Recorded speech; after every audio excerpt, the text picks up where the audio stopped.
Hey everybody, this is Jesse with Nexus Property Management out of the Worcester office. I can do that too, that's pretty sweet. I wanted to post a video today about a unusual situation that we just had happen this afternoon. It's kind of news to me, very interesting, kind of just bad situation, I guess, all around. Kind of bad for us especially, but we took on an owner about 4 months ago or so, and the owner just bought the building. He was planning on doing some house hacking. He was planning on moving into the first floor.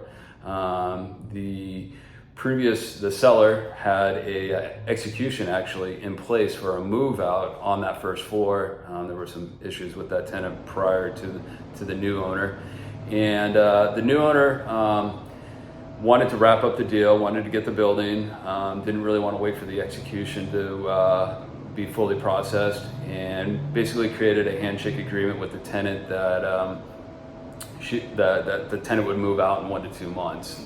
That was going to work for the new buyer. Well, here we are about 4 months down the road, and the tenant has still not moved out.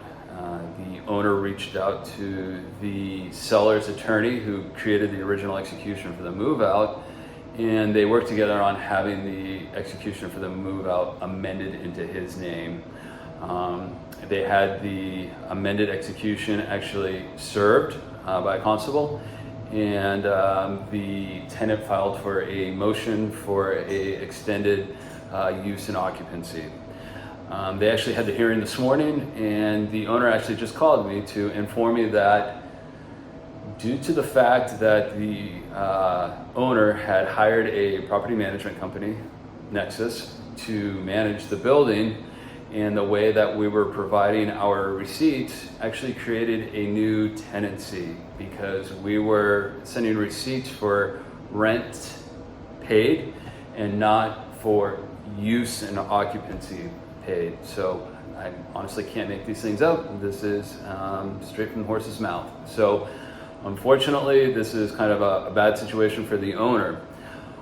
On top of that, the judge told the owner that they needed to discontinue allowing us to manage that unit, and that the tenant needed to be removed from our online portal service, because this once again helps in establishing tenancy of the unit.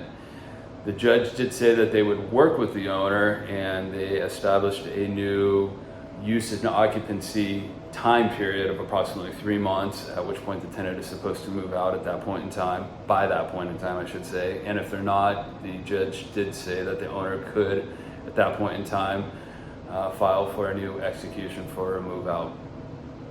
An additional stipulation that the judge also brought up at the end was that the fact that we had collected management fees for the rent that was being paid instead of use and occupancy being paid had to be refunded to the owner as well, because once again this helped in creating and establishing a new tenancy of the tenant.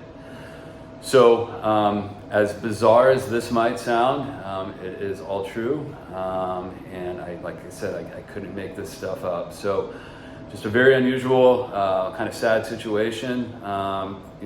Cost us money, even though we've done things like work orders on behalf of the tenant, things that were broken when the owner bought the house. So we had a good relationship actually with the tenant. So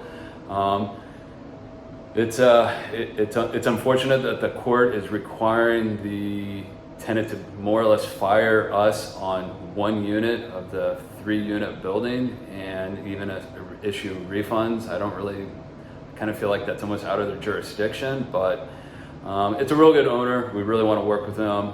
We definitely see a bright future for him, so we're definitely working with him and trying to help him get all of his paperwork in place so that he can send this into the courts to show that he's done what the courts have asked, to help ensure that if a new execution needs to be created, he's done everything he's supposed to do. So once again, this is Jesse with Nexus Property Management out of the Worcester office. Thanks for watching my video.